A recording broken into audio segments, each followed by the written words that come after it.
A German shepherd stopped a seasoned pilot from boarding his own plane. At first, passengers were outraged. But when security looked beneath the cockpit seat, what they found made everyone run for their lives. Let us take you back to where it all began. The cold white glow of fluorescent lights filled Terminal 3 at O'Hare International Airport. Officer Michael Reeves tugged his winter patrol jacket tighter, his breath fogging up in the icy January air slipping through the sliding doors. Beside him walked Titan, his loyal German shepherd partner for over 3 years. Titan moved with the kind of calm intensity that only comes from years of training. Sharp eyes scanning every traveler, every bag, every subtle movement. They had worked countless shifts together. And not once had Titan reacted without reason. The terminal buzzed with tension. A snowstorm overnight had grounded dozens of flights. Passengers rushed through the building, anxious and frustrated. Flight crews hustled to get people back in the air. Another day in chaos. Just another day in paradise, right, boy? Reeves whispered. He reached down, gently scratching behind Titan's ear. The shepherd leaned in for a moment, then returned to high alert. They were more than partners. They were instinctively in sync. Titan had earned the nickname the Professor from fellow officers. Always analyzing. Never barking unless something was truly wrong. That reputation had made Reeves and Titan one of the most trusted security teams in the airport. As they patrolled the international terminal, Titan weaved effortlessly between travelers and luggage. Every so often, he would glance up at Reeves. No words needed, just quiet understanding. But then, something changed. Titan froze. His ears perked sharply. His muscles tensed. Reeves followed his gaze, a pilot, walking confidently through the crew's security lane. Captain James Harrington, according to the ID badge clipped neatly to his chest. The man looked completely ordinary. Crisp uniform, calm stride. He gave a polite nod to the nearby security staff. But Titan did not see ordinary. Without warning, he growled. A deep, rising growl that turned into loud, persistent barking. He lunged forward, leash pulling tight, eyes locked on the captain. "Titan, heel!" Reeves commanded. But Titan did not listen. For the first time in their partnership, he broke formation. He stepped into the pilot's path. Body low, barking louder now. Drawing stares from passengers and crew alike. Captain Harrington stiffened. "What is wrong with your dog?" he snapped. "I have a transatlantic flight to board in 40 minutes. "I understand, sir," Reeves said calmly. "But my partner has never reacted like this without a reason." The captain's face turned red with frustration. "I have been flying for 15 years. I do not have time for this nonsense." Security Supervisor Diane Coleman approached calmly. Her expression was composed, but her eyes quickly scanned the scene, a barking German shepherd blocking a uniformed pilot in the middle of a crowded terminal. "What is the situation, Reeves?" she asked softly, stepping beside him. "Titan is showing strong alert behavior toward the captain," Reeves replied, his voice low. Titan's focus had not wavered for even a second. "I have never seen him react this intensely to airline personnel, ever. This is absurd." Captain Harrington cut in, visibly agitated as he glanced at his watch. "Flight 8862 to London has already been delayed because of the snowstorm. I have 243 passengers waiting to board." Coleman's eyes moved from the barking German shepherd to the red-faced pilot. "Officer Reeves, you know we cannot delay a flight just because your dog is having an episode." Reeves felt the weight of her words. But 3 years of working beside Titan had taught him one thing above all: trust. Titan had never been wrong. Not when he detected a concealed weapon in a false bottom bag last year. Not when he identified the drug smuggler with surgical implants just 2 months ago. Never. "I am requesting a secondary screening for Captain Harrington," Reeves said, standing firm. "Protocol allows for additional checks, even for flight crew." "This is not random," Harrington snapped. "This is harassment." I am calling the Airline Operations Center. As the pilot pulled out his phone, Reeves caught something. A tremor, subtle but present, in Harrington's right hand. And a tightness in his eyes. Was it fear, or something else? Not the typical reaction of a professional pilot selected for a routine screening. Sir, please come with us for a quick additional check, Coleman said, taking control. We will keep the process brief to minimize the flight delay. This is outrageous, Harrington protested, but Reeves noticed his eyes flick toward the nearest exit. An instinctual glance. Captain, Coleman added, voice firm now. This can be handled quietly, or officially, your choice. Harrington's shoulders sagged just slightly. Fine, but the airline will hear about this.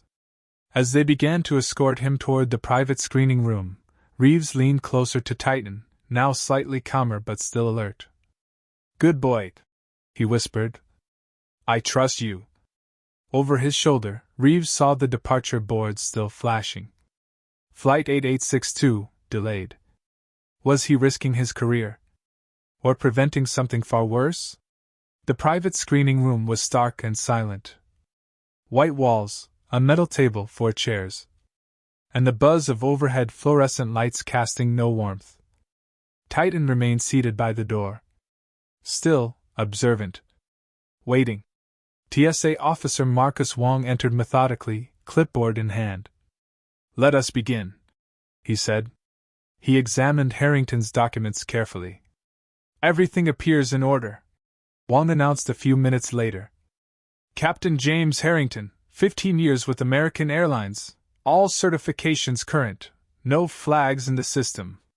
Harrington sat with arms crossed, jaw clenched.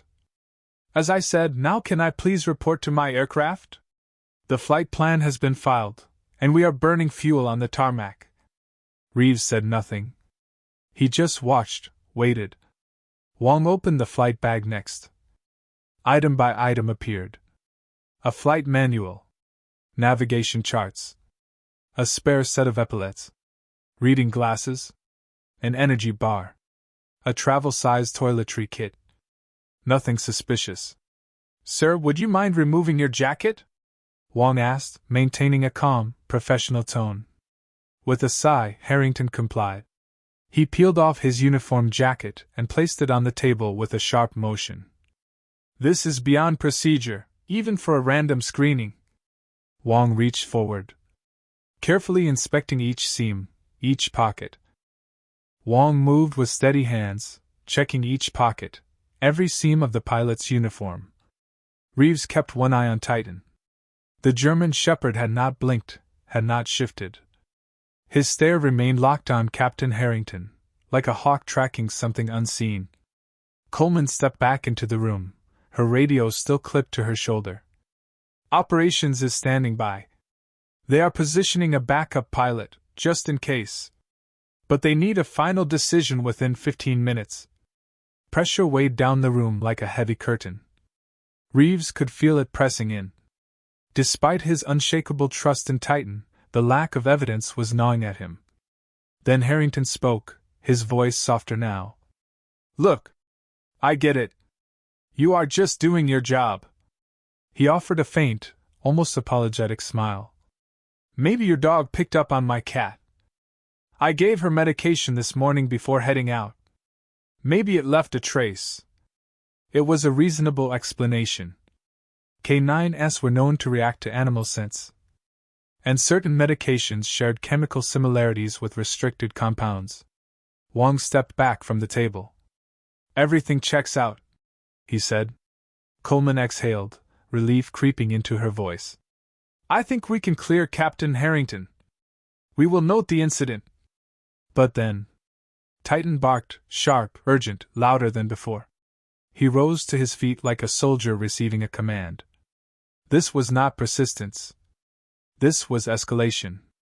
Reeves's instincts flared. Sir, he said slowly, cautiously, would you mind emptying your pants pockets as well? Harrington's expression twitched, a flicker so fast most would have missed it. Fine, he muttered. He emptied his pockets. Wallet. Keys. Loose change. A phone. Wong examined each item carefully, pausing on the phone. Standard iPhone. No modifications, no tampering. Are we finished? Harrington asked, his voice tight, reaching to retrieve his items. As he extended his arm, Reeves noticed something. A thin layer of sweat glistening on the man's wrist. His breathing had subtly quickened, no longer calm, no longer controlled. Actually, Reeves said firmly, I would like to request a full body scan and an ion detector swab. Harrington froze. That is not standard procedure for flight crew. It is, Coleman interjected, when there is reasonable suspicion.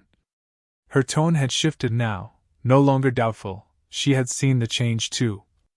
I need to call my union representative, Harrington said quickly. Coleman nodded to Wong. Your phone will remain here during the screening, Captain. The atmosphere shifted, heavy, electric. What had begun as a minor disruption now felt like the opening scene of something far more dangerous. As they prepared to escort Harrington to the advanced screening chamber, Titan moved again. His nose lowered. His body tensed. But this time, he was not watching the pilot. He pulled toward the table, toward the uniform jacket still resting beside Harrington's flight bag. Reeves narrowed his eyes. He is trying to tell us something, something specific. Go ahead, boy, he said softly. Titan moved with surgical precision, sniffing along the fabric, slow, focused. Then he paused. His nose pressed against the left collar of the jacket. He pawed at the lapel, not violently, but insistently. Harrington shifted in his seat. This is absurd, he said, voice rising slightly. That is a standard issue uniform, provided by the airline. But Reeves remembered something. 6 months ago, a smuggler had hidden contraband in the stitched lining of a hoodie. Invisible to the eye, undetectable in pat-downs. Titan had found it back then too. I would like to examine this more closely, Reeves said. He picked up the jacket and ran his fingers along the collar, the lapel. The exact spot Titan had flagged. It felt normal at first. But then, something. The stitching on the left lapel, it felt just slightly different. Tighter. Firmer. Almost invisible. We need the portable imaging equipment, now. That scanner, Reeves said quietly. The kind they use for suspected electronic concealments, we need it, now.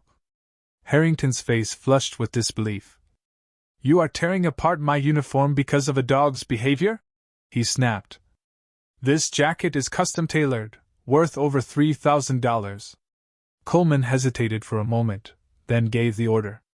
If nothing is found, the department will compensate for any damage, but we are not taking chances. While they waited for the equipment to arrive, Reeves felt a familiar knot forming in his chest. He glanced at Titan, still seated, still focused, still waiting. This dog had never failed him. He remembered the time Titan had sniffed out a memory card hidden inside a hollowed-out pen. That one tiny chip had held video evidence that cracked open a human trafficking case. Another time, Titan had detected explosive residues so faint, even the lab had missed it on the first test. 12 years in law enforcement, Reeves murmured to Coleman. And I have never seen a K9 as consistent as him. Titan does not make mistakes. The imaging technician arrived, rolling in a portable X-ray unit. Carefully, they positioned the jacket on the scanning tray. Everyone leaned in, eyes fixed on the glowing screen. For a moment, nothing. Then, as the scanner passed over the left lapel, something appeared. A thin, flat object, embedded deep within the fabric.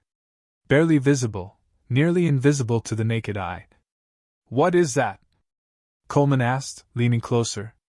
The technician adjusted the settings, enhancing the image. It looks like a microchip, or a flat electronic component, something custom-made, very small. All eyes turned to Captain Harrington. His face had gone pale, lips slightly parted, sweat now openly visible on his brow. Captain, Coleman said sharply. Care to explain what is hidden in your uniform? Harrington's mask finally cracked. I want a lawyer, he said quietly, but firmly. Reeves exhaled, and knelt beside Titan, who had now settled calm, still. His job was done. Good boy, Reeves whispered. You were right, all along. For a moment, everything faded, the noise, the tension, the cold fluorescent lights. It was just Reeves and Titan. Michael Reeves had not always trusted dogs. Growing up in South Chicago, he had been bitten by a neighbor's Rottweiler when he was just 8 years old. The scar on his forearm had faded, but the fear had lingered for years. By the time he joined the Chicago Police Department at 23, that fear had mostly faded. But he never imagined he would become a K-9 handler. That changed one cold evening during his 4th year on the force. He had watched Officer Patrice Williams and her Belgian Malinois, Rex, track a kidnapping suspect through an abandoned industrial park. They had found the child, a 6-year-old girl, hidden inside a locked maintenance shed.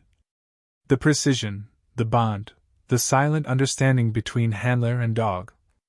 It had struck something deep inside him. 3 months later, he submitted his application to the K-9 unit. His supervisor had been surprised. You sure about this, Mike? The sergeant had asked. K-9 work is not just a job, it is a lifestyle. That dog goes home with you, lives with you, depends on you. I am sure, Reeves had replied, more confidently than he felt. The Homeland Security K-9 training center in Texas had eventually paired him with Titan. Then just a 2-year-old German Shepherd. A washout from 2 prior training attempts. Not because of lack of talent, but because of something the instructors called excessive analytical behavior. Most detection dogs alert instantly when they hit a scent, head trainer Martinez had told him. Titan doesn't, he pauses, he thinks, he verifies, then he alerts. It makes him slower in certification tests, but in complex environments, he is more accurate than most. The first few weeks together had been anything but smooth. Reeves, still learning the fundamentals of K-9 handling, often grew frustrated during training. Especially when Titan would pause in the middle of detection drills. Lingering, sniffing longer than expected, seeming almost distracted. But then came the breakthrough. It happened during a training scenario. The instructors had planted explosive material in a controlled environment. But Titan ignored it. Instead, he alerted on an airport worker's bag that had not been part of the exercise at all. Security stopped the man and found undeclared prescription medications inside. Medications that included chemical compounds commonly used in improvised explosives. He was not wrong, Trainer Martinez had said, eyes widening. He was just being thorough. That day, everything changed. Reeves stopped rushing Titan. He started trusting him. Once that happened, their certification scores improved dramatically. And when they were finally assigned to O'Hare's International Terminal, they quickly earned a reputation. The team that found what others missed. Their most critical case came just 8 months earlier. Titan had alerted to a diplomatic pouch, technically outside their authority. Reeves had hesitated only for a second, then delayed the diplomatic courier. It sparked an international incident. But when investigators opened the pouch, they found forged diplomatic credentials and smuggled biological samples. That case had earned them commendations. But more importantly, it had solidified a truth Reeves carried with him like armor. Trust the dog. When in doubt. When under pressure. When faced with skepticism from above. Trust the dog. Even now, as the investigation around Captain Harrington escalated into something far beyond airport protocol, that mantra echoed through Reeves's mind. The specialized TSA technical team had arrived. Under the examination lights, they worked with surgical precision, carefully cutting through the seams of Harrington's uniform lapel. In the corner of the room, Harrington sat handcuffed to a chair. He had not spoken since requesting a lawyer 15 minutes earlier. Careful, said senior technician Sophia Lynn. Her colleague gently extracted a paper-thin object from the lining. The room went silent. She placed the component into a specialized evidence case. Roughly the size of a postage stamp, but thinner than a credit card. Copper traces lined its surface. A faint glow pulsed near what looked like a micro-power source. "Initial assessment?" Coleman asked. Lynn peered through a magnifying lens. "It is not commercial. This is custom-built. Could be a triggering device, or a remote activation chip." Reeves felt the air thicken. "A trigger for what?" he asked quietly. "That," Lynn said, "is what we need to find out." She connected the evidence container to a scanner. Data began to stream in. "Whatever it is," she added, "your dog kept it off that aircraft." The door opened behind them. FBI Special Agent Victor Ramirez stepped in. He held a tablet in one hand, scanning the screen as he spoke. "Captain James Harrington," he said. "Or should I say, James Harrington Kaiser." The man's head snapped up, eyes wide. The color drained from his face. "Facial recognition just confirmed a match," Ramirez continued. "You disappeared from Interpol surveillance in Frankfurt 3 years ago. Your activities with extremist groups left quite a footprint." Suddenly, Harrington lunged. Despite being cuffed to the chair, he threw his full weight forward. The metal legs screeched against the floor as he surged toward the door. 2 officers reacted instantly, slamming him to the ground. But not before he managed to sink his teeth, hard, into the arm of one of them. "He is biting down on something!" Ramirez shouted. "Suicide pill! Get medical in here now!" Chaos erupted. Medical staff rushed into the room. 2 agents held Harrington down as a paramedic forced open his jaw. A partially dissolved capsule was pulled from his mouth, seconds from finishing the job. He was quickly strapped to a gurney and wheeled toward the airport's medical center. Fast, efficient, and barely breathing. "He will survive," the paramedic assured them. "We got most of it out in time, but he will be unconscious for a while." The room slowly quieted. But the urgency had only grown. Lynn turned back to her equipment. Her hands moved quickly, eyes scanning every detail. "It is definitely a custom-built activation trigger," she confirmed. "Designed to interface with something else, something that is not in his possession." Ramirez looked to Reeves. "We need to search the aircraft. Now." By the time the emergency evacuation order was issued, Flight 862 had already been fully boarded.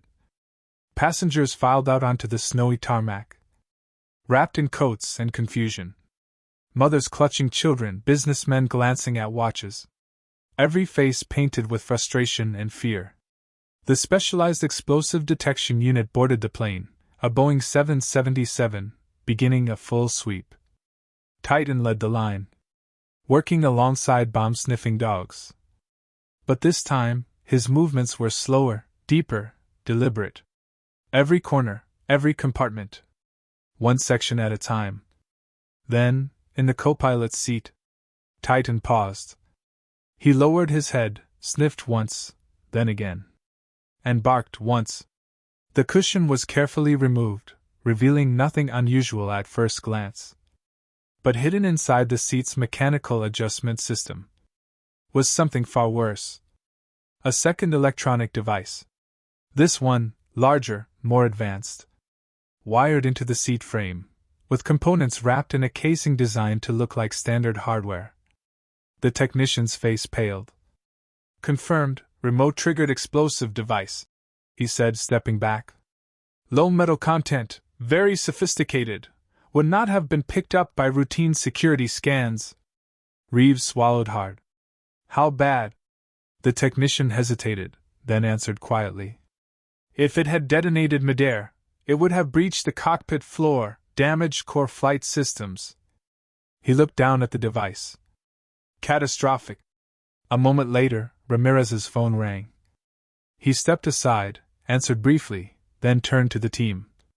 "He is awake and talking. Captain James Harrington, or Kaiser, sat propped up in a hospital bed. His wrists were secured to the frame, his skin pale beneath the sterile glow of hospital lights. 2 FBI agents stood posted at the door. Reeves, Coleman, and Ramirez entered the room. Titan had been left outside, guarded by another handler, standard procedure for interrogations. Ramirez did not waste time. "The device has been found and neutralized," he said. "We know about the bomb hidden in the cockpit. What we do not know is whether there are more." Kaiser's eyes shifted slowly between them. He was weak, physically drained. But behind his gaze, his mind was still calculating. "I want immunity," he said. "You are facing federal terrorism charges," Ramirez replied flatly. "Attempted destruction of an aircraft in flight. Immunity is not on the table." The room went silent. Then Coleman stepped forward. 243 passengers, Captain," she said softly. "Plus the crew, children, families, people who trusted you with their lives." Kaiser's eyes flickered. Her words hit something beneath the steel. His shoulders dropped slightly. "It was not supposed to be like this," he said finally. "Originally, it was just intelligence gathering, surveillance, nothing more." Ramirez pulled out a small recorder, placing it on the table beside the bed. "Start from the beginning." The story that unfolded was far more complex than anyone had anticipated. Kaiser, once a respected commercial pilot for over 15 years, had indeed lived a double life. His recruitment had taken place during a layover in Istanbul. The approach was subtle, calculated. His early tasks had seemed harmless. Observing security protocols, mapping out weak points in various international airports, sometimes transporting encrypted data between cells operating in the shadows. "They call themselves Ascension," Kaiser explained. "They are not like other groups, they are patient, methodical. Some of their operations are planned years in advance." "And this operation?" Reeves asked. "Phase 1 of 3. Kaiser replied without hesitation. "Simultaneous strikes on 3 transatlantic flights, to prove that even post-9/11 protocols can be bypassed. My flight was the test case." What followed was a full confession. Kaiser detailed how the explosives had been handed to him during a layover in Dubai, just 3 weeks earlier. How he had installed them during routine aircraft inspections, maintenance periods when pilots are commonly left unsupervised on board. The triggering mechanism, hidden in his uniform, was set to activate only once the plane reached cruising altitude over the Atlantic. Ramirez leaned forward. "The other 2 pilots, are they in place?" Kaiser nodded slowly. "One departing Frankfurt to New York. The other, Paris to Chicago. Both flights leave within the next 48 hours. Coleman was already on her phone, coordinating with Interpol and Homeland Security. But then Kaiser lowered his voice. "There is more." His eyes flicked to Reeves. "An apartment. Chicago. Lakeside Towers. Unit 512. The network keeps a safe house there." A tactical team was dispatched immediately. Within the hour, Ramirez's secure tablet began flooding with images from the scene. The apartment had been converted into a full-scale operations center. Blueprints of major international airports, detailed security protocols, flight paths, airline crew rotations, and most disturbing of all, precise technical schematics for the explosive devices. Ramirez scrolled through them, his expression darkening. "This goes beyond 3 planes," he murmured. "They are mapping out the entire global aviation security system."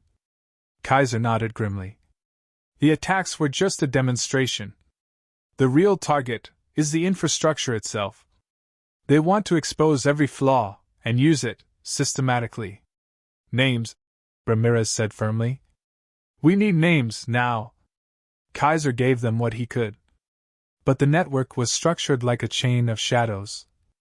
Each cell kept isolated, compartmentalized. His only known contact had been a woman referred to only as the coordinator. They had met just twice. always in crowded terminals, always places where surveillance was limited. She will be watching the news, Kaiser warned. When my flight does not go down, she will know something is wrong. They will activate contingency plans. What kind of plans? Coleman asked. I do not know the details, but there is a secondary operations center somewhere, near the airport. That was enough for Ramirez. As they stepped out of the hospital room, his voice was low but urgent. We need to find that second center, and fast. Reeves remained quiet.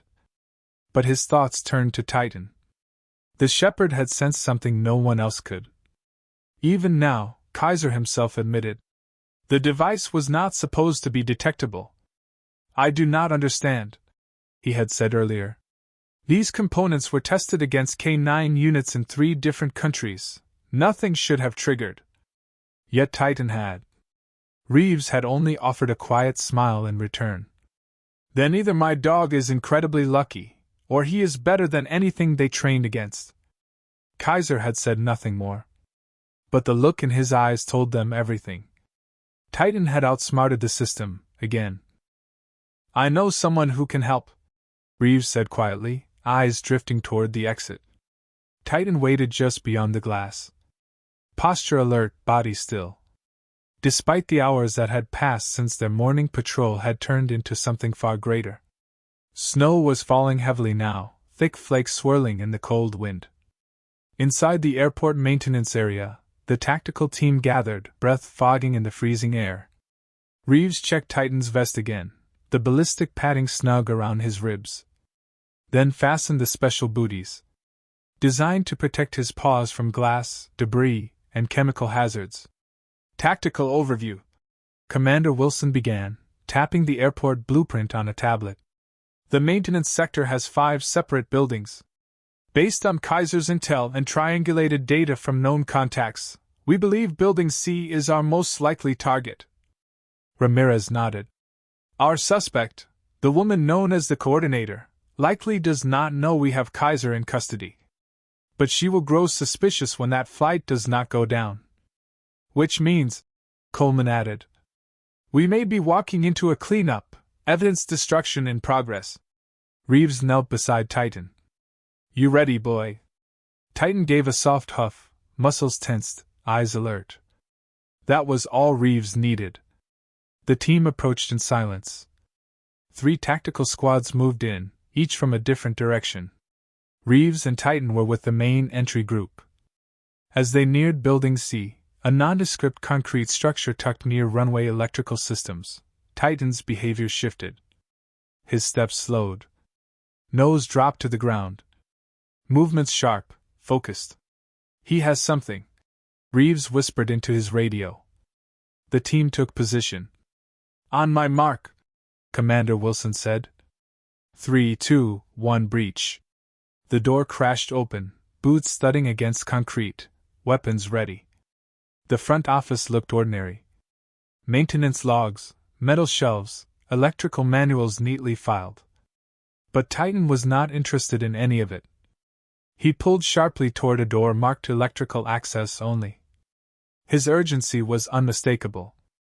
The team followed quickly, down a narrow stairwell that was not shown on the airport's official blueprints. At the bottom, they found what looked like a standard maintenance room. Except it wasn't. A woman stood beside a laptop, her hand hovering just above the keyboard. FBI! Hands where we can see them! Ramirez shouted. But instead of surrendering, she pressed a key and reached into her jacket. 2 officers tackled her instantly, slamming her to the floor as the rest of the team secured the space. Titan barked sharply, pulling Reeves toward a metal cabinet bolted to the wall. Check that, Wilson ordered. Reeves opened the cabinet. And froze. Explosives. At least 20 units. Each similar to the device found aboard Flight 862, but with different mountings, varied triggers, intended for other aircraft, other crews. She was initiating a data wipe, the tech specialist said from behind the laptop. But we stopped it in time. The woman was identified as Elena Vav. a name that had surfaced in connection to several extremist groups, but never confirmed. She said nothing as they cuffed her and led her away. But the evidence spoke for itself. The room was a blueprint for mass destruction. Blueprints of airport terminals, security rotation schedules, airline crew identities, and, most disturbing of all, personnel rosters, names, faces, photos. They were not just targeting buildings or planes. They were targeting people. The files told a deeper story. Dozens of names. Flight crew recruits, all with clean records. All groomed for future infiltration. "This is not about today's flights," Ramirez said, scrolling through the recovered data. "This is a long-term operation, years in the making." While the FBI evidence team documented the scene, Reeves moved quietly with Titan, checking every inch of the room, one last time. In the far corner, behind a ventilation panel, Titan's ears perked up, nose twitching. Then the alert. Hidden inside was a small hard drive. "Final insurance policy," Wilson muttered, securing the device. Outside, emergency vehicles lined the maintenance road, their red and blue lights flashing against falling snow. The air was still, cold, heavy with realization. Inside the command center, the magnitude of what they had stopped began to settle in. "It started with just one pilot," Coleman said, her voice quiet. "If your dog hadn't stopped him." Reeves nodded, scratching behind Titan's ears. "One flight becomes 3. 3 attacks become a blueprint for dozens more." Titan looked up at him, snow gathering gently on his thick black fur. Mission accomplished. 2 days later, Reeves stood quietly in the airport's administrative conference room. Titan sat at his side, groomed, composed. Wearing his formal K9 harness, the department badge gleaming on his chest. Airport Director Margaret Chin addressed the room. "Thanks to the exceptional coordination between Officer Reeves and his K9 partner Titan, along with the TSA, FBI, and airport security, a catastrophic terrorist plot was prevented." Her voice was solemn, measured. "International authorities have confirmed the successful detention of 2 additional pilots in Frankfurt and Paris. What could have been a synchronized attack was stopped in time." Ramirez stepped forward. He glanced at Reeves and nodded with quiet respect. "The data recovered from the Secondary Operations Center has identified 17 Ascension operatives across 8 countries. Arrests are already underway." Reeves listened quietly, one hand resting gently on Titan's head. For the German shepherd, it had been just another day. He did not know the full extent of the danger, or the lives he had saved. He only knew that something was wrong, and that he would not stop until someone listened. Director Chin continued. "Officer Reeves, the Department of Homeland Security has formally requested that you and Titan consult on future aviation security strategy. Your methods, particularly your unwavering trust in your partner's instincts, even when protocol said otherwise, represent exactly the kind of adaptive thinking we need." As the meeting ended, and hands were shaken, and quiet congratulations were exchanged, Reeves knelt beside Titan.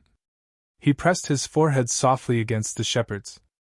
"Good boy, Titan," he whispered. "The best boy." Titan's tail wagged, just once. His eyes lifted, warm, alert, steady.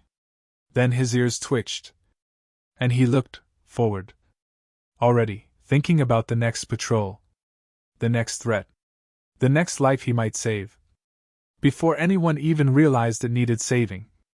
Together, they turned and walked back toward Terminal 3, back to their post, back to the thousands of travelers who would never know how close they had come to disaster, or that their safety had been secured by a quiet officer and the extraordinary dog who never stopped believing his instincts. With 4 paws and unwavering instincts, Titan refused to let a pilot board his own plane, and because of that, hundreds of lives were saved. Have you ever witnessed a working dog like Titan in action, at an airport, a train station, or in a public space? We would love to hear your story in the comments below. Would you trust your pet's instincts, even if you could not explain why? Many handlers believe their canine partners can sense what humans often miss. Their loyalty, their training, and something deeper, something we still cannot quite understand. What is the most incredible animal story you have heard? One where a dog or any animal prevented a disaster, or saved a life? Share it with us. We read every single comment, and who knows, your story might be featured in a future video. Are there other canine heroes you would like to see featured here? Let us know what inspires you most. We are always listening. If Titan's incredible save at O'Hare International Airport moved you, do not forget to subscribe for more amazing stories just like this one. Click the bell icon so you never miss our Tuesday and Friday uploads. Because the bond between a handler and their canine partner is unlike anything else in law enforcement. It is built on trust, instinct, and silent communication that saves lives. Every single day. Drop a like if you believe these brave canines deserve more recognition for their life-saving work. And share this video with friends and family who appreciate the courage of working dogs. Together, we can shine a light on these unsung four-legged heroes. Check out our previous K9 stories now appearing on your screen, including the story of Rex, who tracked a kidnapper through a blizzard, and Luna, who uncovered a hidden human trafficking operation at a border checkpoint. Remember, sometimes, the greatest heroes walk on four legs. We will see you in the next video.